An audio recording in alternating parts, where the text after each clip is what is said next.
அனைவருக்கும் வணக்கம். நான் உங்க ஹீலர் புவனா சுரேஷ் பேசுறேன். இன்னைக்கு அக்குபஞ்சர்ல நாடி பார்க்கும் விதம் எப்படி என்றதை பார்க்க போறோம். சித்த மருத்துவத்துல வாதம், பித்தம், கபம் அப்படின்னு பார்ப்போம் இல்லைங்களா? அதே மாதிரி அலோபதியில இதய துடிப்பு பத்தி பார்ப்போம். அதே மாதிரி இன்னைக்கு அக்குபஞ்சர்ல நாடி பார்க்கறது எப்படி, இது ரொம்ப ஈஸி தாங்க. இது எப்படி பார்க்கணும்னா, முதல்ல 12 உறுப்புகள், அதாவது சிறுநீரகம், கல்லீரல், இருதயம் அந்த மாதிரி சொல்றோம் இல்லைங்களா? அந்த மாதிரி 12 உறுப்புகளை நம்ம இப்ப பிரிக்க போறோம். இடது கையில 3, வலது கையில 3 பிரிக்க போறோம். இப்போ இடது கையில பிரிக்கும் போது முதல்ல இந்த ஃபர்ஸ்ட் இந்த பிளேஸ் இருக்கு இல்லைங்களா, இந்த இடத்த வந்து சிறுகுடல் நாடின்னு சொல்லுவாங்க.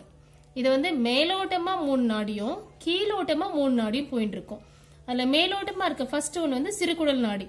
இப்படி மேல பாத்தீங்கன்னா அது சிறுகுடல் நாடியான பல்ஸ் தெரியும். அதே ஒரு அழுத்தம் கொடுத்தீங்கன்னா கீழே இருதயத்தோட பல்ஸ் தெரியும். இது ஃபர்ஸ்ட் ஒன். அடுத்து ரெண்டாவதா பார்க்கும்போது பித்தப்பை, அதாவது கால் பிளேடர். இப்படி மேலோட்டமா பாத்தீங்கன்னா பித்தப்பை பத்தியும், கீழோட்டமா பாத்தீங்கன்னா கல்லீரல் பத்தியும், அதாவது லிவர் பத்தியும் தெரியும். அந்த துடிப்பு தெரியுதா பாருங்க. மூணாவதா பார்க்கும்போது மூத்திரப்பை, அதே மாதிரி அழுத்தம் கொடுத்து பார்க்கும்போது சிறுநீரக நாடி பத்தி தெரியும். சரிங்களா? இது இடது கையில பாக்குறது. அதே மாதிரி வலது கையில பார்க்கும்போது மேலோட்டமா பாத்தீங்கன்னா பெருங்குடல், அதாவது லார்ஜ் இன்டெஸ்டைன் நாடி பத்தி தெரியும். அது அழுத்தம் கொடுத்தீங்கன்னா லங்ஸ், நம்ம லங்ஸ் எப்படி ஒர்க் ஆகுதுன்றது பத்தி நல்லா ஒரு அழுத்தம் கொடுத்து பார்க்கும்போது கீழே நாடி தெரியும். அடுத்தது ஸ்டொமக், மேலோட்டம் பார்க்கும்போது ஸ்டொமக்கோட நாடி தெரியும். இரைப்பை, ஸ்டொமக்னா இரைப்பை.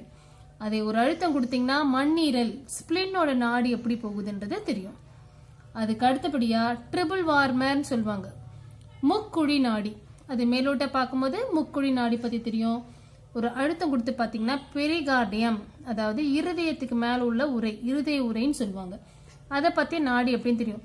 இந்த மாதிரி 2 கையிலையும் இப்படி மேலோட்டம் பார்க்கறது நாடி எப்படி இருக்கு, அழுத்தம் கொடுத்து பார்க்கும்போது நாடி எப்படி இருக்குன்னு பார்க்கும்போது ஒரு ஒரு உறுப்புகளையும் அது அது அந்த நாடி போகுது இல்லைங்களா, அந்த அழுத்தத்தை வச்சு அதோட நம்ம எப்படி இருக்கு, நாடி எப்படி இருக்கு, நல்லா இருக்கா, இல்ல ஏதாவது பிரச்சனை இருக்கா, சிறுகுடல்ல பிரச்சனை இருக்கா, கால் பிளேடர்ல பிரச்சனை இருக்கா, மூத்திரப்பையில பிரச்சனை இருக்கா, பெருகுடல் பிரச்சனை இருக்கான்றதை நம்ம ஈஸியா கண்டுபிடிச்சிடலாம். அதோட ஏற்ற இறக்கங்கள், அந்த நாடி போகிற விதம் இருக்கு இல்லைங்களா, அதோட ஏற்ற இறக்கங்கள், அந்த பல்ஸ் வச்சு பார்க்கும்போது அதோட ஏற்ற இறக்கங்கள் இருக்கும். ஒரு வாட்டி ஃபாஸ்டா அடிக்கும், ஒரு சில வாட்டி ரொம்ப மெதுவா அடிக்கும், ஒரு சில வாட்டி நாடியே அடிக்காது. இப்போ நாடியே அடிக்கல வச்சுக்கோங்க. எக்ஸாம்பிளுக்கு நம்ம இப்படி வைக்கிறோம், வச்சு பார்த்தோம்னா மேலோட்டு பார்க்கும்போது அந்த சிறுகுடல் நாடியை அடிக்கலன்னு வச்சுக்கோங்களேன், அப்போ அந்த சிறுகுடல்ல ஏதோ பிரச்சனை இருக்குன்றது அப்படின்ட்டு நம்ம ஈஸியாக கண்டுபிடிச்சிடலாம். இதே மாதிரி தான் ஒன்றுத்துக்கும் இந்த மாதிரி நாடி பார்க்கறது அக்குபஞ்சர்ல நம்ம உடனே ஈஸியாக பார்த்துட முடியாது. கொஞ்சம் கொஞ்சமா ப்ராக்டிஸ் எடுக்கணும், அப்போ ஈஸியாக கண்டுபிடிச்சிடலாம். இதான் அக்குபஞ்சர்ல இன்னைக்கு நாடி பார்க்குற விதம் பத்தி பார்த்தோம். இப்போ இன்னொரு வகுப்புல நம்ம அக்குபஞ்சர் பத்தி என்னன்றதை பார்க்க போறோம். இதான் முதல்ல அக்குபஞ்சர்னால நாடி ஃபர்ஸ்ட் பார்ப்போம்.